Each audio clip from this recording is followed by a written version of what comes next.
சுவாமியே சரணமையப்பா.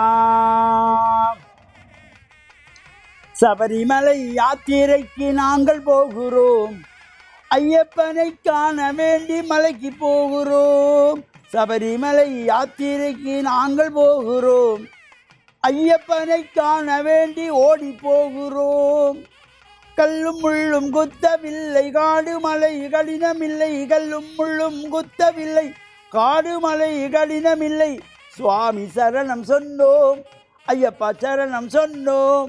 சுவாமி சரணம் சொன்னோம், ஐயப்பா சரணம் சொன்னோம்.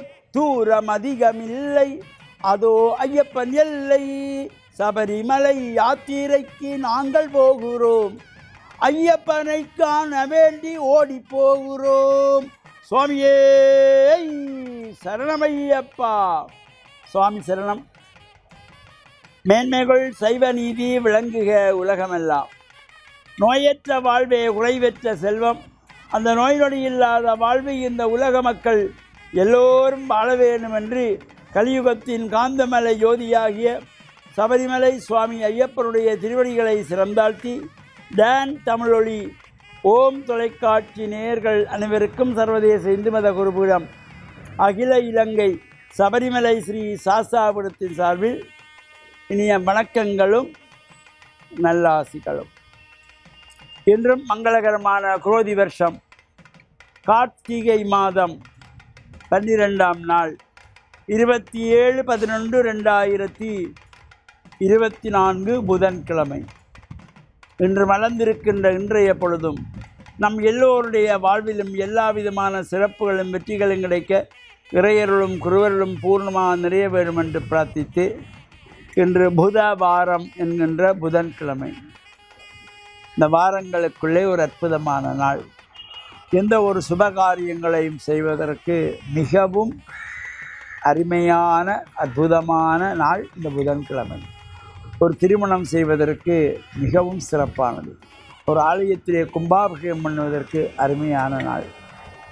ஒரு திருமணத்தை பற்றி பேசுவதற்கு அருமையான நாள் இந்த புதன்கிழமை. அதனால தான் பொன் கிடைத்தாலும் புதன் கிடைக்காது என்பார்கள். அவ்வளவு அரிதானது, கிடைப்பது கஷ்டம். அந்த புதன்கிழமையிலே வருகின்ற நட்சத்திரம், ராசிகள், அந்த திதிகள் இவையெல்லாம் சேர்ந்து அந்த பொண்ணு மாப்பிள்ளைக்கு சேர்ந்து புதன்கிழமை அமைந்தால் அது ஒரு அற்புதம், சிறப்பு. அவ்வாறான புதன்கிழமையிலே நாம் நிறைய வழிபாடுகள் ஈடுபடுவதோடு இப்பொழுது ஐயப்பனுடைய பூஜை வழிபாடுகள் விரதங்கள் நடைபெற்று கொண்டிருக்கின்றன. நாடளாவிய ரீதியிலே, உலகளாவிய ரீதியிலே நடைபெறுகின்றன. அந்த வகையிலே கொழும்பு தலைநகரிலே கொழும்பு 13 விவேகானந்தா மேட்டிலே அமைந்துள்ள கமலா மோடி மண்டபத்தில் அகில இலங்கை சபரிமலை ஸ்ரீ சாஸ்தாபுரத்தினுடைய ஏற்பாட்டிலே 44வது ஆண்டாக இந்த மகர ஜோதி பெருவிழா நடைபெறுகிறது.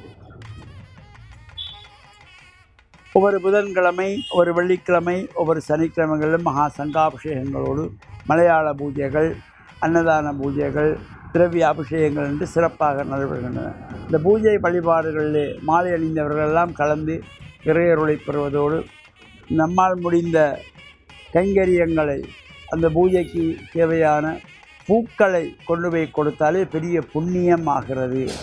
பூமாலை கொடுக்கக்கூடிய பூமாலை கொடுக்கலாம், அல்லது கற்பூரம், சாம்பிராணி, தேங்காய் எண்ணெய், அர்ச்சனைக்கு புஷ்பங்கள், அபிஷேகத்திற்கு பால்வனி, எது எல்லாம் நமக்கு முடிகிறதோ அவற்றை கொண்டு சென்று அங்கே இறைவனிடத்திலே சமர்ப்பிக்கின்ற பொழுது எல்லா விதமான சிறப்பும் நமக்கு கிடைக்கின்ற வகையிலே நம் மலையளவு சாமிக்கு திணையளவு புஷ்பம் என்பார்கள். நம்மால் முடிந்தது ஏதோ ஒன்றை அந்த பூஜைக்கு போகின்ற பொழுது வெறுங்கையோடு நாம் போகக்கூடாது. வீட்டிலே மலர்கின்ற மலர்களையாவது பறித்து செல்ல வேண்டும். அவ்வாறு நம்மால் முடிந்தவற்றை கொண்டு சென்று இந்த பிரார்த்தனைகளில் ஈடுபட்டு ஏனைய மாலை அணிந்த சுவாமிகளோடு அன்பாக பண்பாக பழகுவதோடு பாத நமஸ்காரங்களும் செய்து ஒருவரை ஒருவர் வணங்கி வழிபாடு செய்கின்ற இந்த மனிதனை புனிதனாக்குகின்ற உன்னதமான விரதமாகிய இந்த ஐயப்பனுடைய விரதத்திலே நடைபெறுகின்ற பூஜைகள் நாமும் கலந்து இறையருளை பெற்று மண்ணில் நல்ல வண்ணம் வாழ டான் தமிழொலி ஓம் தொலைக்காட்சி நேயர்கள் அனைவருக்கும் சர்வதேச இந்து மத குறிப்பிடம் அகில இலங்கை சபரிமலை ஸ்ரீ சாஸ்தாபுரத்தின் சார்பில் நல்ல ஆசிகளை கூறிக்கொள்வதில் மனமகிழ்வு கொள்கிறோம். சர்வே ஜனாக சுகினோ பவந்து, சமஸ்த சன்மங்களானி சந்து. சுபம்.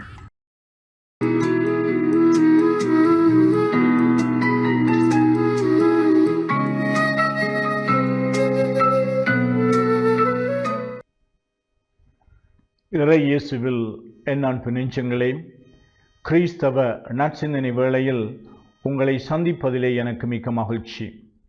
ஆண்டவர் இயேசுவின் அன்பும் அருளும் உங்கள் அனைவரோடும் இருப்பதாக. திரு அவை ஆண்டுதோறும் திருவழிபாட்டு சக்கரத்திலே பயணிக்கின்றது. இந்த வாரம் பூராக திரு அவை இறுதி காலம் பற்றி, நிறைவு காலம் பற்றி சிந்திக்க அழைக்கின்றது. சாவு என்பது இந்த உலகத்தினுடைய இறுதி நிகழ்வாக ஒவ்வொருவரும் சந்திக்க வேண்டிய ஒரு நிகழ்வாக நாங்கள் பார்க்கின்றோம். பிறக்கின்ற எல்லோரும் இறக்கின்றார்கள், இறக்கத்தான் வேண்டும். ஆனால் பிறக்கின்ற பொழுது அவர்கள் இறப்பதற்காக பிறப்பதில்லை. அவர்களுடைய இறப்பு இந்த பிறப்புக்கு அர்த்தம் கொடுக்க வேண்டும். ஆண்டவர் இயேசு கூறுகின்றார், தன் நண்பர்களுக்காக உயிரை கொடுப்பதை விட மேலான அன்பு யாரிடமும் இல்லை. நானே நல்ல ஆயன், இந்த மந்தைகளுக்காக என்னுடைய உயிரை கொடுக்கின்றேன். என்னுடைய உயிரை யாரும் பறிக்க முடியாது, நானாகவே கொடுக்கின்றேன் என்று தம்முடைய சாவு என்பது ஒரு தியாகத்தினுடைய விளைவாக, எதிரொலியாக, உச்சக்கட்டமாக அமைந்தது. உடலை விட்டு உயிர் பிரிந்து போவது சாவு. ஆனால் ஒருவர் தன்னுடைய வாழ்க்கையிலே எப்பொழுதுமே அன்புக்காக, உயர்ந்த லட்சியத்திற்காக, தூர நோக்கிற்காக, அடுத்தவர்களுடைய விடியலுக்காக தன்னை அர்ப்பணம் செய்து அணு அணுவாக கொடுக்கின்ற பொழுது, மனமுவந்து கொடுக்கின்ற பொழுது, அதை நாங்கள் ஒரு வீரச் சாவு என்று சொல்லுவோம். எங்களுடைய மண்ணை பொறுத்தளவிலே, எங்களுடைய தமிழ் சமுதாயத்தை பொறுத்தளவிலே பல தியாகிகள் எங்களுடைய உரிமைக்காக, எங்களுடைய நல்வாழ்வுக்காக, எதிர்காலத்தினுடைய விடுதலைக்காக, சுதந்திரமாக மக்கள் வாழ வேண்டும் என்பதற்காக தங்களுடைய வாழ்வை அர்ப்பணித்திருக்கின்றார்கள். அவர்கள் கட்டாயப்படுத்தி அல்ல, அவர்கள் தங்களுடைய வாழ்வை அர்ப்பணம் செய்திருக்கின்றார்கள். அதனால் அவருடைய சாவு என்பது மண்ணிலே விதைக்கப்படுகின்ற ஒரு கோதுமை மணியைப் போல. அவர்களுடைய இறப்பை, அவர்களுடைய உடலை அடக்கம் செய்கின்ற பொழுது அவர்கள் விதைக்கப்படுகின்றார்கள். கோதுமை மணி நிலத்தில் விழுந்து மடிந்தால் ஒழிய அது விளைச்சலை கொடுக்காது என்று இயேசு தம்முடைய சாவை குறித்து சொல்லுகின்றார்.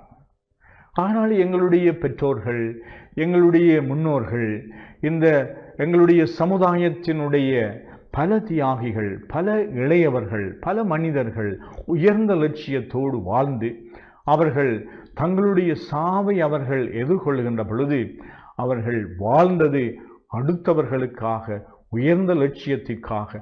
அதனால் அவர்களுடைய சாவு ஒரு வீரச் சாவாக அமைகின்றது.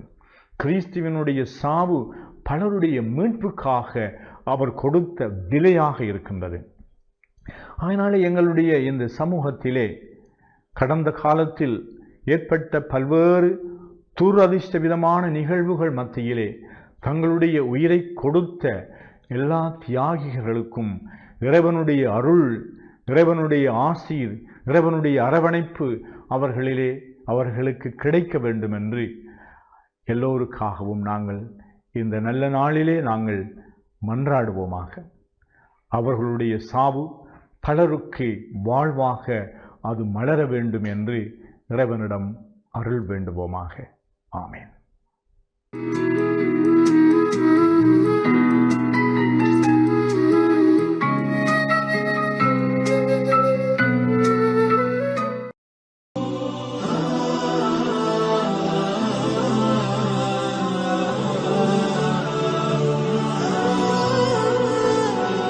பிஸ்மில்லாஹிர் ரஹ்மானிர் ரஹீம். இஸ்லாமிய நற்சிந்தனையோடு இணைந்திருக்கக்கூடிய பார்வையாளர்கள் அனைவருக்கும் அஸ்ஸலாமு அலைக்கும் வரஹ்மத்துல்லாஹி வபரகாத்துஹு. இன்றைய நற்சிந்தனையில் இஸ்லாம் மார்க்கம் ஒரு முழுமையான வாழ்க்கை திட்டத்தை மனித சமூகத்திற்கு அறிமுகப்படுத்தி உள்ளது என்பதை தொட்டு காட்டலாம் என்று ஆசைப்படுகின்றேன். புனித தீனுல் இஸ்லாத்தை பொறுத்தவரைக்கும் ஒரு மனிதனுடைய வாழ்க்கையை முழுமையாக நெறிப்படுத்தக்கூடிய போதனைகளை உள்ளடக்கிய ஒரு மார்க்கமாகும். இந்த உலகத்திலே தோன்றிய அறிமுகம் செய்யப்பட்ட இந்த தீனுல் இஸ்லாத்தை பொறுத்தவரைக்கும் ஒரு மனிதனுடைய தனிப்பட்ட வாழ்க்கை, குடும்ப வாழ்க்கை, சமூக வாழ்க்கை, அரசியல் வாழ்க்கை அனைத்தையும் நெறிப்படுத்தக்கூடிய வழிகாட்டல்களையும் அறிவுரைகளையும் ஆலோசனைகளையும் எங்களுக்கு முழுமையாக சொல்லியிருக்கின்றது. நபிகளார் ஸல்லல்லாஹு அலைஹி வஸல்லம் அவர்கள் இந்த உலகத்திலே அல்லாஹ்வுடைய இறுதி தூதராக வந்துதித்தார்கள். அவர்கள் வந்து தன்னுடைய நடைமுறை வாழ்க்கையினூடாக, அறிவுரைகளினூடாக, ஆன்மீக உபதேசங்களினூடாக தன்னுடைய தோழர்களை நெறிப்படுத்தினார்கள். இந்த உலகத்திலே மனிதன் எப்படி மனிதனாக வாழ வேண்டும் என்பதை மிகச்சிறப்பாக தனது அன்பான அறிவுரைகளின் மூலம் அந்த சஹாபாக்களை வழிநடாத்தினார்கள், அவர்களை நெறிப்படுத்தினார்கள். மனிதனை கொலை செய்து மனித மண்டையோட்டில் மது அருந்தக்கூடிய கலாச்சாரத்தில் மூழ்கியிருந்த அந்த மக்களை மனிதாபிமானமுள்ள மக்களாக, மனித நேயத்தோடும் மனித வாஞ்சையோடும் இந்த உலகத்திலே வாழக்கூடிய மிகச்சிறந்த உத்தமர்களாக மாற்றிய அந்த பெருமை தீனுல் இஸ்லாத்துக்கு இருக்கின்றது. எந்த அளவுக்கென்றால், இந்த உலகத்திலே ஒரு மனிதன் சந்திக்கக்கூடிய பிரச்சனைகள், ஒரு மனிதனுடைய சிக்கல்களுக்கு தீர்வுகளை முழுமையாக இந்த மார்க்கம் சொல்லிக் கொடுக்கின்றது. அதே போன்று இந்த உலகத்திலே மனித சமூகத்திற்கு எதுவெல்லாம் நன்மை பயக்குமோ அந்த விடயங்களையெல்லாம் தேடி தேடி அல்லாஹ்வின் தூதர் ஸல்லல்லாஹு அலைஹி வஸல்லம் அவர்கள் மனித சமூகத்திற்கு கற்றுக் கொடுத்தார்கள். எதுவெல்லாம் இந்த உலகத்தில் மனித சமூகத்திற்கு கேடு விளைவிக்குமோ, தீங்கு ஏற்படுத்துமோ அந்த விடயங்களையெல்லாம் தேடி தேடி அல்லாஹ்வின் தூதர் ஸல்லல்லாஹு அலைஹி வஸல்லம் அவர்கள் மனித சமூகத்திற்கு எச்சரிக்கை செய்தார்கள். எனவே இந்த உலகத்திலே சஹாபாக்களுக்கு அறிவுரைகளை நபிகளார் ஸல்லல்லாஹு அலைஹி வஸல்லம் அவர்கள் எப்படியெல்லாம் தேடி தேடி கற்றுக் கொடுத்தார்கள் என்பதைத்தான் அபூதர் அல் கிஃபாரி ரலியல்லாஹு அன்ஹு அவர்கள் மிக தெளிவாக சொல்லுகின்றார்கள். எப்படி ரசூலுல்லாஹி ஸல்லல்லாஹு அலைஹி வஸல்லம் அவர்கள் எங்களுக்கு எல்லா விடயங்களையும் கற்றுத்தந்தார்கள். எந்த அளவுக்கென்றால், வானத்தில் ஒரு பறவை சிறகடித்து பறந்தால் அதிலிருந்தும் ஒரு செய்தியை நமக்கு நபிகளார் கற்றுத்தருவார்கள் என்று சொல்லுகின்ற அளவுக்கு மிக தெளிவான அறிவுரைகளை நபிகளார் ஸல்லல்லாஹு அலைஹி வஸல்லம் அவர்கள் தோழர்களுக்கு சொல்லிக் கொடுத்தார்கள். அதே போன்று ஒரு முறை சல்மான் அல் ஃபாரிசி ரலியல்லாஹு அன்ஹு அவர்களிடத்திலே ஒரு மனிதர் வந்து கேட்கின்றார், உங்களுடைய தூதர் உங்களுக்கு மலசலம் கழிக்கின்ற பொழுது கூட பேண வேண்டிய ஒழுங்குகளை எல்லாம் கற்றுத்தந்திருக்கின்றாமே என்று கேட்ட பொழுது அவர் மிகவும் அழுத்தமாக சொல்லுகின்றார், ஆம், நாங்கள் மலசலம் கழிக்கின்ற பொழுது வலது கையால் சுத்தம் செய்யக்கூடாது, விட்டைகளையும் எலும்புகளையும் கொண்டு சுத்தம் செய்யக்கூடாது, கிபுலாவை நாங்கள் முன்னோக்கி மலசலம் கழிக்கக்கூடாது, அதே போன்று வெட்ட வெளியில் நாங்கள் மலசலம் கழிக்கக்கூடாது, மறைத்து நாங்கள் அந்த தேவையை நிறைவேற்ற வேண்டும். இப்படியான ஒழுங்குகளையெல்லாம், இப்படியான வழிகாட்டல்களையெல்லாம் எங்களுடைய தூதர் ஸல்லல்லாஹு அலைஹி வஸல்லம் அவர்கள் எங்களுக்கு கற்றுத்தந்தார்கள் என்று சொல்லுகின்றார்கள். எனவே இந்த அளவுக்கு மனித சமூகத்திற்கு மிக தெளிவான அறிவுரைகளையும் மனித சமூகத்திற்கு நன்மை பயக்கக்கூடிய காரியங்களையும் தேடி தேடி அல்லாஹ்வின் தூதர் ஸல்லல்லாஹு அலைஹி வஸல்லம் அவர்கள் தன்னுடைய தோழர்களுக்கு கற்றுக் கொடுத்தார்கள் என்றால், அப்படிப்பட்ட ஒரு முழுமையான வாழ்க்கை திட்டமாகத்தான் இந்த தீனுல் இஸ்லாம் இந்த மண்ணில் அறிமுகம் செய்யப்பட்டது என்ற அந்த வரலாறை நாங்கள் மறந்துவிட முடியாது. எனவே ஒரு மனிதன் தன்னுடைய வணக்க வழிபாடுகளாக இருக்கலாம், அதே போன்று திருமணவியலாக இருக்கலாம், கொடுக்கல் வாங்கலாக இருக்கலாம், அதே போன்று குற்றவியல் சட்டங்களாக இருக்கலாம், எல்லா விடயங்களிலும் ஒரு மனிதன் சந்திக்கக்கூடிய பிரச்சனைகளுக்கு மார்க்கம் தீர்வு சொல்கின்றது. ஒரு மனிதனுடைய ஆன்மீக வாழ்க்கை மிகச் சிறப்பாக இருக்க வேண்டும். அல்லாஹ்வை பயந்து அவனுக்கு கட்டுப்பட்டு அவனுக்கு அடிபணிந்து அவனை உள்ளத்தால் விசுவாசித்து இந்த உலகத்திலே ஆன்மீக பாதையில் பயணிக்க வேண்டும் என்ற அந்த தெளிவான கோட்பாட்டை முழுமையாக அழுத்தமாக இந்த மார்க்கம் மனித சமூகத்திற்கு கற்றுக் கொடுக்கின்றது என்பதை நாங்கள் தெளிவாக புரிந்து கொள்வோம். மனித சமூகத்திற்கு முழுமையான வாழ்க்கை திட்டத்தை, முழுமையான தீர்வுகளை, முழுமையான வழிகாட்டல்களை, அறிவுரைகளை இந்த மார்க்கம் சொல்லியிருக்கின்றது என்பதை தெளிவாக ஏற்றுக்கொண்டு இஸ்லாத்தை முழுமையாக கடைபிடிப்பதற்கு அல்லாஹு தஆலா நம் அனைவருக்கும் துணை புரிவானாக. வ ஆகிரு தஅவானா அனில் ஹம்துலில்லாஹி ரப்பில் ஆலமீன்.